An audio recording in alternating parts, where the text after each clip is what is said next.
আম কাসুন্দি বানানোর জন্য প্রথমেই কাঁচা আমের খোসা ছাড়িয়ে আঁটি বাদ দিয়ে আঁটির বাইরের শক্ত আবরণটাকে কেটে ফেলে দেব। তারপর আমগুলোকে ছোট ছোট টুকরো করে কেটে নেব। এবার শুকনো মিক্সির জারে হলুদ ও কালো সর্ষে, হলুদ গুঁড়ো ও নুন দিয়ে জল ছাড়াই মিহি করে গুঁড়িয়ে নেব।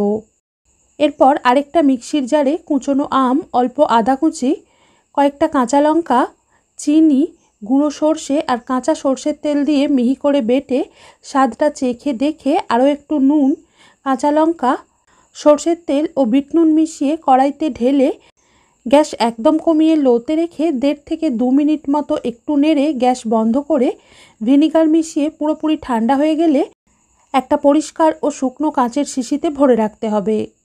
আর সপ্তাহে অন্তত 2 দিন ঢাকনাটা খুলে শিশির মুখে পাতলা সুতির কাপড় জড়িয়ে রোদে দিতে হবে। তাহলেই কাসুন্দি দীর্ঘদিন পর্যন্ত ভালো থাকবে।